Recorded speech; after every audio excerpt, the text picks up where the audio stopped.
Channel को like करें, subscribe करें। डिक्टेशन की गति रहेगी 100 शब्द प्रति मिनट। डिक्टेशन स्टार्ट होगी 5 सेकंड बाद। आश्रम में गांधी कई ऐसे काम भी करते थे जिन्हें आमतौर पर नौकर चाकर करते हैं। जिस जमाने में वे बैरिस्ट्री से हजारों रुपए कमाते थे, उस समय भी वे प्रतिदिन सुबह अपने हाथ से चक्की पर आटा पीसा करते थे। चक्की लगाने में कस्तूरबा और उनके लड़के भी हाथ बटाते थे। इस प्रकार घर में रोटी बनाने के लिए महीन या मोटा आटा वे खुद पीस लेते थे। साबरमती आश्रम में भी गांधी ने पिसाई का काम जारी रखा। वह चक्की को ठीक करने में कभी-कभी घंटों मेहनत करते थे। एक बार एक कार्यकर्ता ने कहा कि आश्रम में आटा कम पड़ गया है। आटा पिसवाने में हाथ बटाने के लिए गांधी फौरन उठकर खड़े हो गए। गेहूं पीसने से पहले उसे बीनकर साफ करने पर वह जोर देते थे। कौपिनदारी इस महान व्यक्ति को अनाज बीनते देखकर उनसे मिलने वाले लोग हैरत में पड़ जाते थे। बाहरी लोगों के सामने शारीरिक मेहनत का काम करते गांधी को शर्म नहीं लगती थी। एक बार उनके पास कॉलेज के कोई छात्र मिलने आए। उनको अंग्रेजी भाषा के अपने ज्ञान का बड़ा गर्व था। गांधी से बातचीत के अंत में वे बोले, बापू, यदि मैं आपकी कोई सेवा कर सकूं तो कृपया मुझे अवश्य बताएं। उन्हें आशा थी कि बापू उन्हें कुछ लिखने पढ़ने का काम देंगे। गांधी ने उनके मन की बात ताड़ ली और बोले, अगर आपके पास समय हो तो इस थाली के गेहूं बीन डालिए। आगंतुक बड़ी मुश्किल में पड़ गए, लेकिन अब तो कोई चारा नहीं था। 1 घंटे तक गेहूं बीनने के बाद वह थक गए और गांधी से विदा मांगकर चल दिए। पैरा कुछ वर्षों तक गांधी ने आश्रम के भंडार का काम संभालने में मदद की। सवेरे की प्रार्थना के बाद वे रसोईघर में जाकर सब्जियां छीलते थे। रसोई घर या भंडारे में अगर वे कहीं गंदगी या मकड़ी का जाला देख पाते थे तो अपने साथियों को आड़े हाथों लेते। उन्हें सब्जी, फल और अनाज के पौष्टिक गुणों का ज्ञान था। एक बार एक आश्रमवासी ने बिना धोए आलू काट दिए। गांधी ने उसे समझाया कि आलू और नींबू को बिना धोए नहीं काटना चाहिए। एक बार एक आश्रमवासी को कुछ ऐसे केले दिए गए जिनके छिलकों पर काले चकत्ते पड़ गए थे। उसने बहुत बुरा माना। तब गांधी ने उसे समझाया कि ये जल्दी पच जाते हैं और तुम्हें खास तौर पर इसलिए दिए गए हैं कि तुम्हारा हाजमा कमजोर है। गांधी आश्रमवासियों को अक्सर स्वयं ही भोजन परोसते थे। इस कारण वे बेचारे बेस्वाद उबली हुई चीजों के विरुद्ध कुछ कह भी नहीं पाते थे।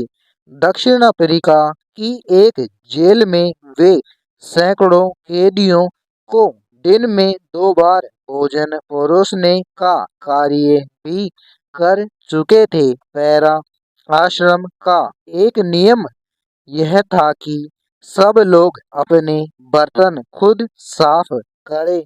रसोई के बर्तन बारी बारी से कुछ लोग दल बांधकर धोते थे। एक दिन गांधी ने बड़े बड़े पतीलों को खुद साफ करने का काम अपने ऊपर लिया। इन पतीलों की पेंदी में खूब कालिक लगी थी। राख भरे हाथों से एक वह पतीले को खूब जोर जोर से रगड़ने में लगे हुए थे कि तभी कस्तूरबा वहां आ गई। उन्होंने पतीले को पकड़ लिया और बोली, यह काम आपका नहीं है, इसे करने को और बहुत से लोग हैं। गांधी को लगा कि उनकी बात मान लेने में ही बुद्धिमानी है और वे चुपचाप कस्तूरबा को उन बर्तनों की सफाई सौंपकर चले आए। बर्तन एकदम चमकते न हो तब तक गांधी को संतोष नहीं होता था। एक बार जेल में उनको जो मददगार दिया गया था उसके काम से असंतुष्ट होकर उन्होंने बताया था कि वे खुद कैसे लोहे के बर्तनों को भी मांझकर चांदी सा चमका सकते थे। पैरा जब आश्रम का निर्माण हो रहा था उस समय वहां आने वाले कुछ मेहमानों को तंबुओं में सोना पड़ता था। एक नवागत को पता नहीं था कि अपना बिस्तर कहाँ रखना चाहिए, इसलिए उसने बिस्तर को लपेटकर रख दिया और वह पता लगाने गया कि उसे कहाँ रखना है। लौटते समय उसने देखा कि गांधी खुद उसका बिस्तर कंधे पर उठाकर रखने चले जा रहे हैं। पैरा आश्रम के लिए बाहर बने हुए कुएं से पानी खींचने का काम भी वे रोज करते थे। एक दिन गांधी कुछ अस्वस्थ थे और चक्की पर आटा पीसने के काम में हिस्सा बटा चुके थे। उनके एक साथी ने उन्हें थकावट से बचने के लिए अन्य आश्रमवासियों की सहायता से सभी बड़े छोटे बर्तनों में पानी भर डाला। गांधी को यह बात पसंद नहीं आई। मन में कुछ ठेस भी लगी। उन्होंने बच्चों के नहाने का एक टब उठा लिया और कुएं से उसमें पानी भरकर टब को सिर पर उठाकर आश्रम में ले आए। बेचारे कार्यकर्ता को बहुत पछतावा हुआ।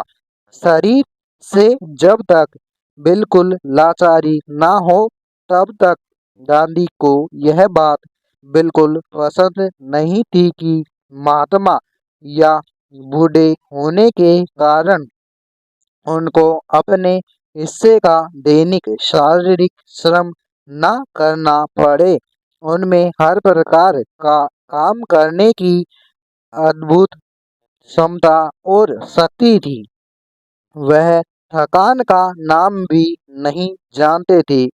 दक्षिण अफ्रीका में जब वे टोल्स्टॉय बॉडी में रहते थे तब पास के शहर में कोई काम होने पर दिन में अक्सर 42 मील तक पैदल चलते थे। इसके लिए वे घर में बना कुछ नाश्ता साथ लेकर सुबह 2 बजे ही निकल पड़ते थे। शहर में खरीदारी करते और शाम होते होते वापस फार्म पर लौट आते थे। उनके अन्य साथी भी उनके इस उदाहरण का खुशी खुशी अनुकरण करते थे। प्रवासियों की मांग को ब्रिटिश सरकार के सामने रखने के लिए एक बार लंदन गए। वहां उन्हें भारतीय छात्रों ने एक सहकारी भोज में निमंत्रित किया।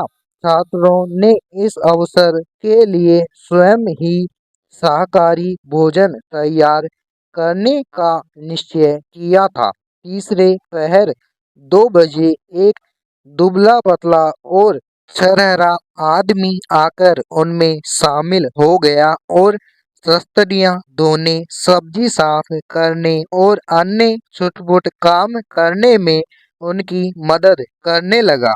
बाद में छात्रों का नेता वहां आया तो क्या देखता है कि वह दुबला पतला आदमी और कोई नहीं, उस शाम को भोज में निमंत्रित उनके सम्मानित अतिथि गांधी थे। समाप्त।